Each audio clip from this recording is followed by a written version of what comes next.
soir, on a avancé un peu les élections, puisqu'on va déjà élire le roi. Donc, et ce soir, il y a de chance, il suffira de tomber sur l'affaire. Les boulangers de Sarreguemines et du Pays de Bitche se sont retrouvés autour de la traditionnelle galette des rois, un moment convivial, mais aussi l'occasion de faire le point sur l'état de la profession en ce début d'année 2026. On peut parler d'une situation économique plutôt stable dans la profession, avec toutes les crises, grosses crises qu'on a passées, l'énergie, les matières premières, les grosses hausses. On peut vraiment parler de grosses hausses qu'on a subies. Et là, on va dire, au jour d'aujourd'hui, on a une situation qui s'est stabilisée. Voilà, donc il a fallu s'adapter, adapter beaucoup de choses. En tant que petit artisan, c'est un sacré boulot, un sacré challenge. On a quand même de belles maisons dans le secteur. Voilà, donc on peut être fier. Alors c'est sûr que c'est un travail de tous les jours. Il y a tout le temps une réflexion sur les produits, sur les matières premières, sur la gestion du personnel, sur sans cesse comment faire pour faire évoluer tout, faire évoluer suivant les tendances du moment, suivant plein de choses. Donc il y a sans cesse des remises en question et heureusement. Si l'activité reste globalement stable, le quotidien des boulangers reste marqué par des contraintes économiques, en particulier sur le coût des matières premières qui continuent de peser sur l'équilibre des entreprises. Les coûts des matières premières, c'est un travail pareil de tous les jours. On vérifie les factures, on discute avec les fournisseurs, on échange, on négocie, on n'a pas le choix. Parce qu'au bout, il y a notre clientèle. On ne peut pas tous les jours augmenter les produits. Donc très souvent, on rogne sur nos marges. On n'a pas le choix, mais ce n'est pas non plus la solution. On a une certaine marge à respecter sur notre bilan. Et voilà, donc on essaie toujours de trouver le juste prix. J'insiste sur le juste prix, et pour notre clientèle avant tout, et pour l'entreprise. Lors de cette soirée, plusieurs jeunes apprentis étaient également présents aux côtés des professionnels. Un enjeu central pour une profession qui doit préparer son avenir et transmettre son savoir-faire. Il faut former. On n'a pas le choix. On forme autant de jeunes qu'on peut, autant par la voie de l'apprentissage que par la formation continue, avec notre lycée local, le Simon-Lazare. Donc chaque année, il y a des jeunes très motivés et puis, qui fournissent un travail de qualité. C'est sûr qu'il y a des petites difficultés, comme dans tous les métiers, pratiquement. Je pense qu'il n'y a pas un seul métier, sauf quelques petites exceptions qui sont épargnées. Mais dans tous les domaines, il y a des pénuries de main-d'œuvre. Voilà, il y a plusieurs raisons. Mais c'est un travail de tous les jours. Malgré ces difficultés, la profession reste soudée et attachée à ses traditions, à l'image de cette galette, symbole d'un métier qui continue de rassembler. Bonjour à toutes et à tous, retour sur le dernier conseil municipal de Bitche. Parmi les points à l'ordre du jour, l'un a fait débat. Il concerne la souscription d'un prêt à hauteur de 172 000 € auprès de la Caisse des dépôts et consignations pour le projet de reconstruction des vestiaires et du clubhouse du stade municipal. Le conseiller municipal d'opposition Francis Vogt a réagi, s'interrogeant sur le besoin de contracter ce prêt avant les élections qui approchent. On écoute les échanges. Les personnes qui demain vont continuer ce projet, par contre je ne suis pas contre le projet du stade, vont pouvoir souscrire le prêt nécessaire pour les travaux qui vont se faire deuxième semestre, je dirais plutôt au mois de juin 2026. Et en plus qu'ici, il y a une clause que si on n'utilise pas le prêt, il y a une pénalité.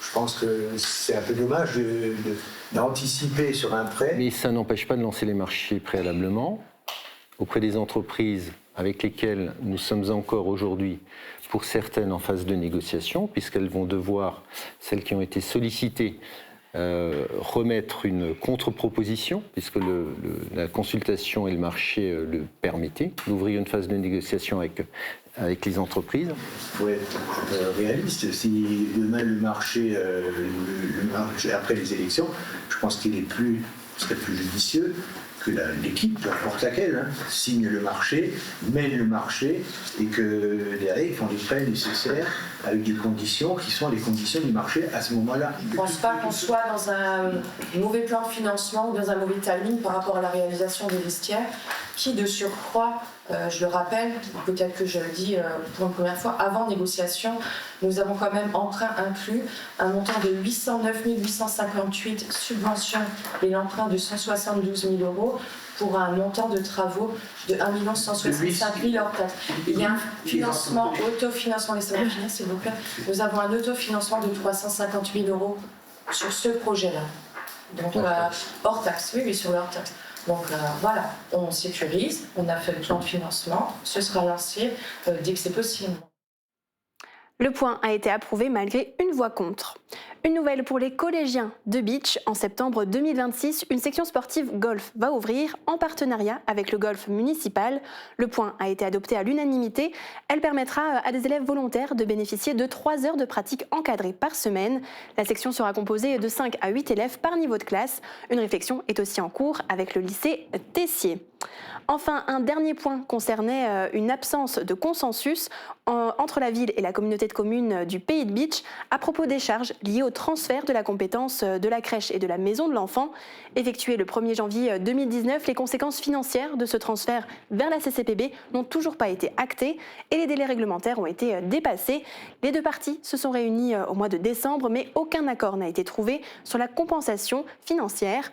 Le processus est donc bloqué pour le moment. Une réunion sera demandée à la préfecture de la Moselle pour mettre en place une médiation et définir les montants. Merci de nous avoir suivis. Très bonne journée à tous. Il n'y a plus de toit, il n'y a plus rien. Mais les vestes de cuisine sont là. Donc ça, c'est toute la partie privée. Et l'entrée du restaurant. Il est environ 3 heures du matin lorsque le feu se déclare dans le restaurant de Luc Crémer. C'est lui qui donne l'alerte. Je ne réalise pas encore. Je viens tous les jours à l'auberge. Je me dis, elle est encore là, mon auberge. Elle m'attend pour travailler. Elle est encore là. Elle reviendra. Je viens tous les jours, je descends, je fais un tour, je viens et puis ça me fait du bien et puis je retourne au chalet, quoi. L'ensemble des clients et du personnel est rapidement évacué et tous parviennent à sortir à temps. On a évacué vraiment calmement et ça s'est vraiment super bien passé. C'est ça qui était mon étoile de mon malheur, c'est ça, quoi. L'incendie a tout détruit, son restaurant et son logement. Un drame pour la commune qui perd un lieu emblématique. On était, sciés, surpris, choqués, voilà. Ouais. De revoir le lieu dans cet état-là, c'est vrai que ça fait un choc. C'est 50-60 ans de souvenirs, mais pour tout le monde, pour toute la région, quoi. Pour toute la région. Ouais. Pour tout le secteur, hein, parce que l'auberge de Stock était connu. C'est là qu'on faisait les fêtes, c'est là qu'on venait, c'est là qu'on mangeait la tête de veau. La tête de veau, c'était l'emblème de l'auberge de Stock. Et vraiment, c'est vraiment un coup dur. Rapidement, un élan de solidarité s'est créé autour de Luc et sa famille. 2 cagnottes en ligne ont été lancées dès le 1er janvier. Merci à tous ces gens. Merci beaucoup. Parce que cette énorme solidarité qui s'est mise autour de moi. Je suis la personne qui a toujours donné dans ma vie. Mais c'est la première fois que je reçois. Pour l'heure, l'origine de l'incendie reste inconnue. Et l'enquête suit son cours. Radio Studio 1, 105.8, la radio qui pulse entre Beach et Sarreguemines. De la pop, du rock, des années 80 et une équipe qui vit la musique à fond. Radio Studio 1. Super Orbach vous accompagne au quotidien et par tous les temps. Il fait trop froid pour sortir faire les courses? N'hésitez plus, commandez en ligne, on s'occupe de la préparation. Drive ou livraison, disponible en toute saison. La météo avec U, commerçant autrement. Bonjour tout le monde, la neige est encore bien présente depuis ce week-end, les routes sont globalement bien dégagées, mais la question la plus importante reste, est-ce que vous avez eu le temps de faire un bonhomme de neige ou de la luge? On attend vos plus belles photos et vidéos dans les commentaires sur notre page Facebook. Et côté météo pour demain, la journée se déroule sous un ciel partagé entre nuages et quelques éclaircies. En deuxième partie de journée, des averses de neige sont attendues et également dans la nuit. Côté température, les minimales iront de -7 à -10 degrés et les maximales de 0 à 2 degrés. Demain, nous fêtons les Raymonds et il fera jour de 8h28 à 16h54. Passez tous encore une belle journée en notre compagnie et à demain.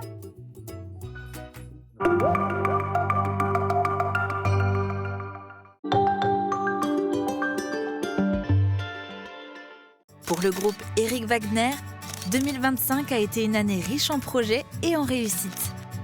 Chaque chantier a été l'occasion de mettre en œuvre notre savoir-faire pour façonner des espaces qui vous ressemblent. Merci à tous pour votre confiance. Ensemble, nous continuerons de construire le futur. Le groupe Eric Wagner et tous ses collaborateurs vous souhaitent une très belle année 2026. Pour 2026, Intermarché vous souhaite une année pleine de vitamines comme nos fruits et nos légumes. Une année de qualité, comme notre viande. Une année gourmande, comme nos pâtisseries. Une année efficace, comme notre drive. Une année souriante, comme nos collaborateurs. Une année au meilleur prix, comme tous nos produits. Intermarché Sarreguemines et Bitche vous souhaite une très belle année 2026. Intermarché, tous unis contre la vie chère. Chez Tonton Jack, le bien-être de votre compagnon ne s'arrête pas au toilettage, il passe aussi par l'alimentation. Babine, ce sont des croquettes pour chiens et chats, les seules à l'origine France garantie. Des recettes de qualité fabriquées en France pour leur bien-être. Babine, une marque distribuée par Croquest, est disponible chez Tonton Jack, votre salon de toilettage 49 rue de France à Sarreguemines.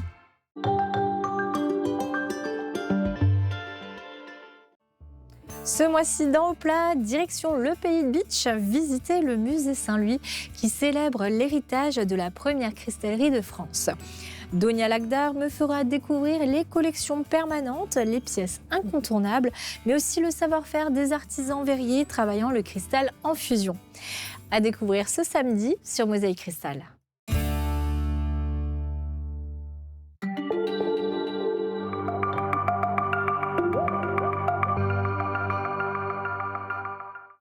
Bonjour à toutes et à tous, je reçois aujourd'hui un citoyen engagé. Il habite Stirin-Vendel et fait partie des 133 personnes tirées au sort pour participer à la Convention citoyenne sur les temps de l'enfant. Seyhan Sangar, bonjour. Bonjour. Merci beaucoup d'être avec nous aujourd'hui. Alors, pour redonner quelques informations, donc le rapport de cette convention citoyenne a été dévoilé en novembre dernier. 20 propositions ont été dévoilées concernant les enfants de 3 à 18 ans, avec pour thématique comment mieux structurer les différents temps de la vie quotidienne des enfants afin qu'ils soient plus favorables à leur apprentissage, à leur développement et à leur santé. Alors on va revenir sur les différents travaux, mais tout d'abord je voulais savoir comment est-ce que vous vous êtes retrouvés à participer à cette convention citoyenne. On a été tirés au sort, donc du coup moi j'ai été appelé début juin. Ensuite, moi je connaissais pas du tout le CESE, je savais pas que c'était la 3e assemblée constitutionnelle de France. Donc du coup, il nous a appelés en nous disant, oui, c'est le gouvernement, vous devez participer à une convention citoyenne sur les temps de l'enfant, sachant qu'on nous a appelés en inconnu, donc un peu méfiant au début. Et ensuite, donc moi j'accepte la mission et c'est allé très vite en fait. Au bout de 2 semaines on commençait déjà parce que ça a commencé le 21 juin, le 19 juin je me trompe. Ok, donc très vite après l'appel. Voilà. Pourquoi vous avez accepté, pourquoi c'était important pour vous d'y participer ? En fait, moi la thématique m'a beaucoup intéressé parce que c'est sur les temps de l'enfant. Moi je savais à peu près vaguement que ça allait parler en fait justement des temps scolaires. Par rapport à la proposition d'Emmanuel Macron en 2024 de raccourcir les temps de vacances et tout de 2 semaines. Mais après, le sujet des temps de l'enfant était très vaste, donc ça m'a intéressé, franchement. Ça m'intéresse tout simplement. Je me suis senti légitime Je me suis senti plus tard légitime de le faire. Au départ, c'était un peu compliqué, mais... Maintenant, ça va. Et quelles étaient les différentes phases de travail ? Vous avez dû aller sur Paris, du coup ? Tout à fait. Alors, ça s'est réparti sur 6 mois, donc de juin jusqu'à novembre. Donc, c'est réparti en 7 sessions, chaque week-end, en fait. Donc, du coup, on avait 2 sessions en juin et en juillet. Ensuite, on avait 5 sessions de septembre jusqu'à novembre. Donc, 2 sessions en septembre, 1 session en octobre et 2 dernières sessions en novembre. Okay, donc beaucoup de travail. Et quelle était la mission concrètement de cette convention citoyenne ? Quel était l'objectif ? Alors la première chose, c'était de débattre avec tous les citoyens qui ont été tirés au sort, de débattre sur qu'est-ce que le temps de l'enfant, comment ça se passe pour les enfants à l'école, en dehors, que ce soit périscolaire, extrascolaire. Donc on devait débattre entre nous, trouver des solutions, nous questionner tout le temps, et sachant qu'en plus il y avait beaucoup d'intervenants qui sont venus aussi nous aiguiller, des professionnels, des chercheurs, donc ça a été très cadré, très facile pour nous. On était tout de suite mis à l'aise aussi par le CESE parce qu'ils nous ont tout de suite dit, vous êtes, même si vous ne vous sentez pas légitime de le faire ou vous ne sentez pas à votre place, si, parce que vous avez été un enfant, vous avez tous été des enfants, vous avez tous un parcours scolaire peut-être différent intergénérationnel, mais ça compte, ça compte totalement, donc voilà. Et est-ce que vous avez rencontré aussi des enfants, parce qu'ils sont du coup les premiers concernés par cette convention? Oui, tout à fait. Alors, à partir de la 5e session, il y a eu un panel de 20 jeunes qui ont été tirés au sort. En fait, ils ont été tirés au sort.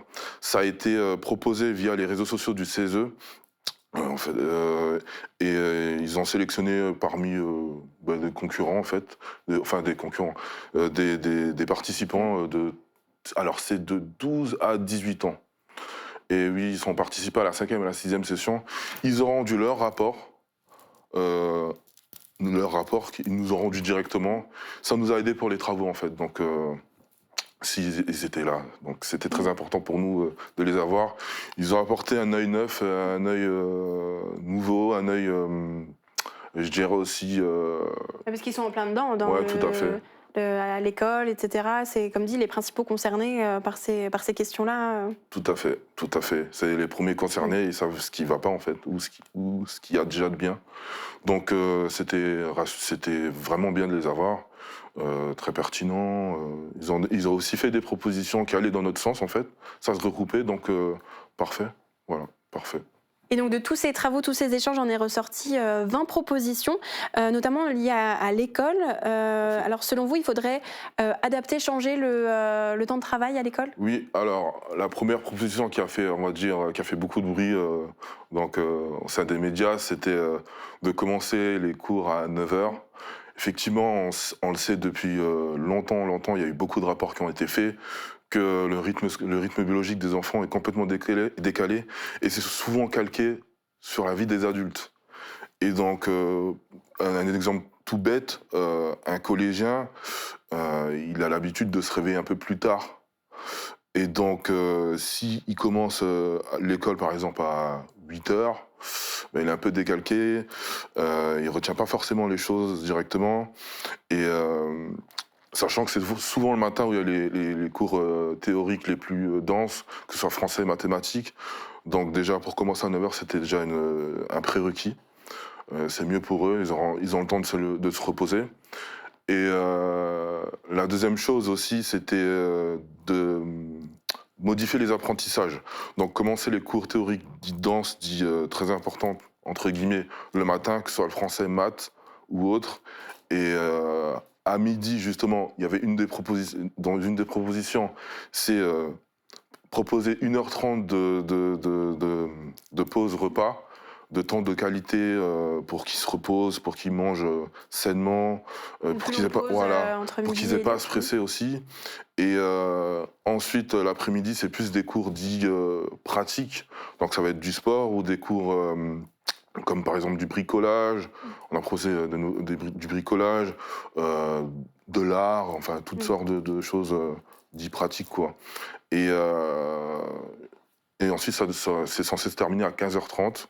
Donc, les cours obligatoires sont censés se terminer à 15h30. Et après, il y a un accompagnement pour ceux qui le souhaitent, bien évidemment, pour les étudiants, pour les enfants qui le souhaitent.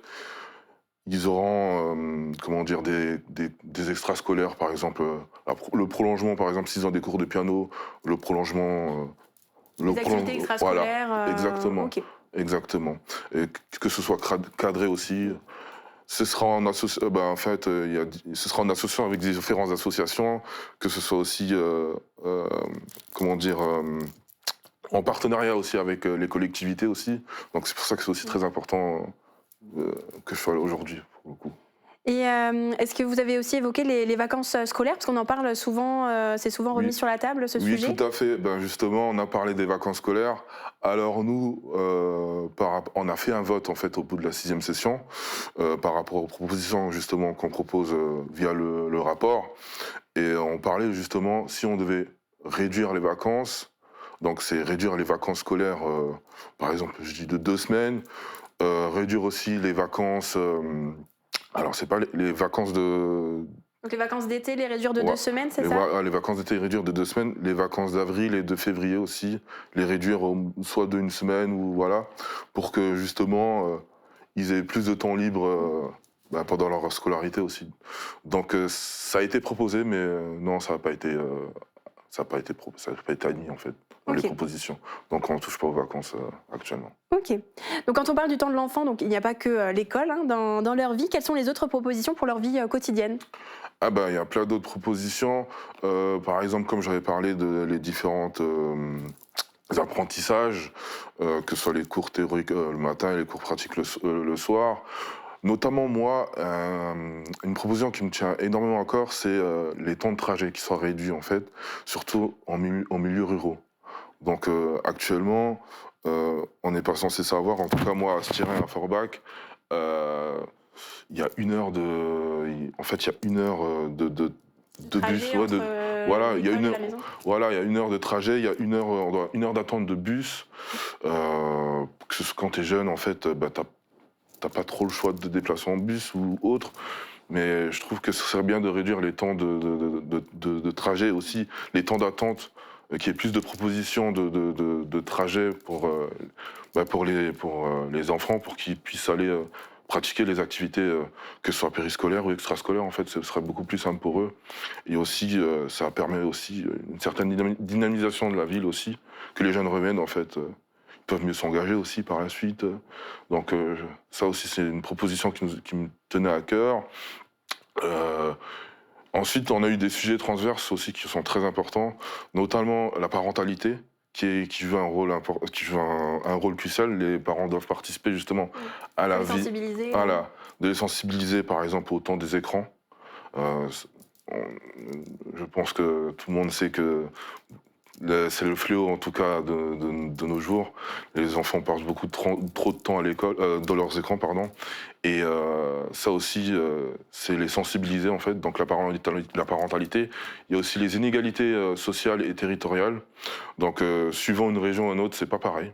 Il y a des régions qui sont plus pauvres que d'autres, et donc ce serait aussi bien de les aider en fait dans ce sens-là. Il y a aussi le harcèlement scolaire, qui est la grande cause nationale, comme l'a dit le Premier ministre et le Président de la République. Et donc le harcèlement, c'est quelque chose, par contre, c'est quelque chose qui nous tenait particulièrement à cœur. Et on a fait les 20 propositions qui ont été proposées vont de sens à ce que tout soit, comment dire, ça va pas réduire le harcèlement, ça c'est sûr, hein, mais ça va permettre de favoriser leur bien-être et, qui sait, de réduire aussi le harcèlement scolaire. Et voilà. Et cette convention citoyenne était une volonté du président de la République, Emmanuel Macron. Est-ce que vous avez déjà eu des suites du gouvernement après vos travaux? Oui. Alors, une semaine après, on a eu une délégation, j'ai eu des collègues, des collègues qui sont partis à l'Assemblée nationale rencontrer Gabriel Attal.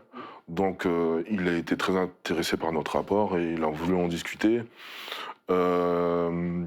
Il y a quelques jours aussi, une autre délégation qui est partie voir Louis Boyard à l'Assemblée nationale, donc aussi qui était très intéressé par les suites du rapport. Il y a beaucoup de mes citoyens qui ont participé, qui ont aussi fait la même démarche que moi, qui sont allés voir en fait les élus locaux, les maires, les députés, parce qu'en fait là, c'est le moment en fait, comme c'est les élections municipales.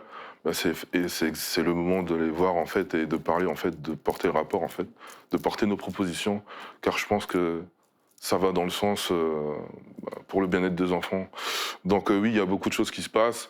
Je sais que donc au mois de janvier, il y a d'autres personnes qui vont aussi aller à l'Assemblée nationale pour voir la présidente de l'Assemblée nationale. En fait, oui, il y a toujours des suites. Le CESE, en fait, est très en contact avec nous. C'est eux qui nous proposent, en fait,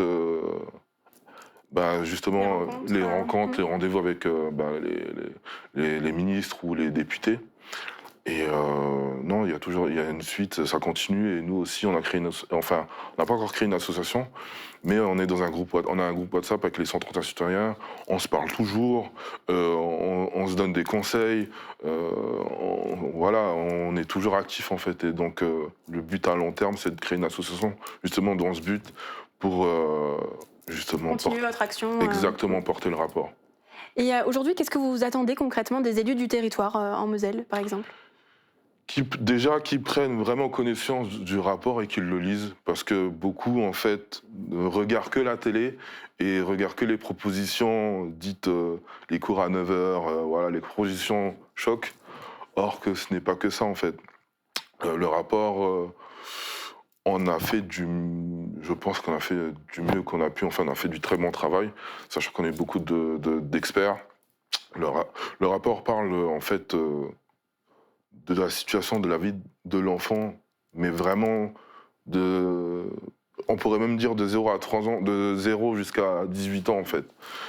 Et donc on a fait en sorte que tout soit fait pour que les enfants en fait se sentent à l'aise, se sentent bien, que ce soit à l'école, que ce soit en dehors, que ce soit dans les différentes associations, enfin dans les différents endroits où ils vont dans leur vie. Et donc ce rapport, moi en fait, j'aimerais le porter déjà aux différents maires du département, que ce soit Forbach, que ce soit Sarreguemines, que ce soit dans les grandes villes en fait du département. Et notamment aussi, j'aimerais aussi le porter à la mairie de Strasbourg, parce que qui dit Strasbourg dit Parlement européen, donc il y a un rapprochement, donc j'aimerais le porter le plus loin et le plus haut possible. Et est-ce que vous et les autres participants à cette convention, vous espérez que parmi les propositions, il y en a qui soient mises en œuvre concrètement dans les mois, les années à venir ? Oui, je pense par rapport aux écrans, ce sera mis en œuvre et autant les cours à 9h, je pense que ça va être mis en œuvre assez rapidement. Après, c'est qu'une supposition, parce que tout peut changer avec le gouvernement qui change actuellement tout le temps, donc je préfère pas m'avancer, mais je pense que déjà... sur les écrans, sur le temps scolaire, oui, je pense que ça va changer, effectivement. Je pense que ça va être pris en compte. On suivra évidemment les actualités concernant cette thématique très importante. Merci beaucoup d'avoir été avec nous aujourd'hui pour en parler. Merci à vous. Et très bonne journée à tous.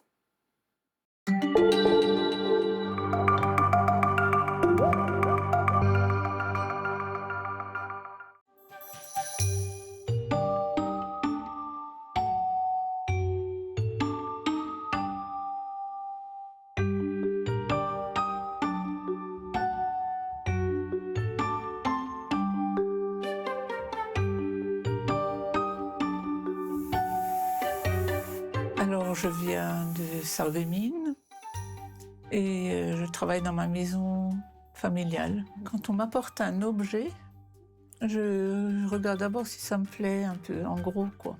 Mais seulement intérieurement, je dis rien. Et il peut être moche, mais il peut me plaire parce qu'il y a une technique dedans qui m'interpelle. Ma première recherche, c'est de savoir comment il a été fait et qui l'a fait, à quelle époque. Souvent, les gens me racontent encore leur histoire. On n'exprime pas notre propre notion de l'art. On respecte l'art des autres. On est humble et on essaye de ne pas trop abîmer ce qui a été fait et de faire juste un peu ce que eux ont fait. J'ai fait de la poterie avec Gilles Greff et c'est devenu une passion du jour au lendemain. C'était très brutal. J'ai appris à tourner en l'espace de quelques heures. Une envie de faire l'émail moi-même, avec les notions de chimie et tout. Je savais comment... J'étais curieuse de savoir comment faire mes couleurs et tout. Et Gilles Greff travaillait au musée de Sarreguemines. Il avait parlé de moi à Decker.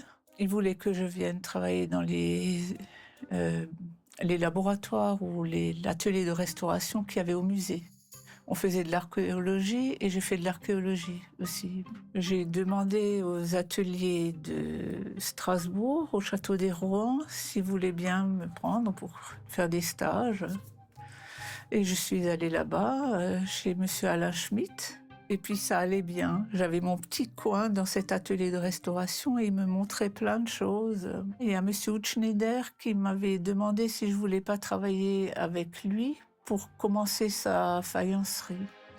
Lui voulait faire de la reproduction du Sarreguemines ancien, des grandes pièces, et puis j'étais partante. Donc j'ai travaillé avec Ruth Schneider pendant 5 ans, en gros. Et j'ai trouvé une place de lithographe en Allemagne, en Villers. Entre-temps, j'avais fait de la restauration nouveau à la maison.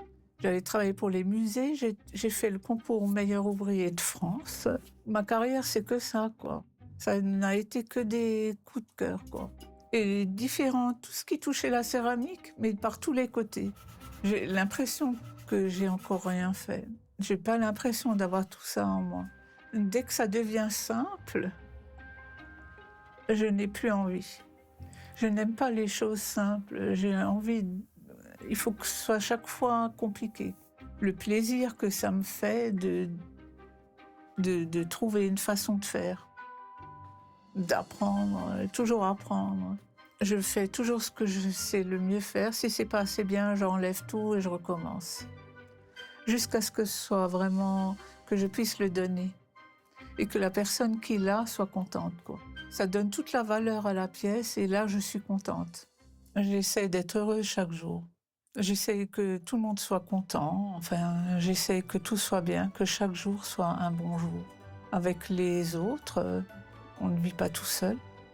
On est avec les autres et je fais pour les autres.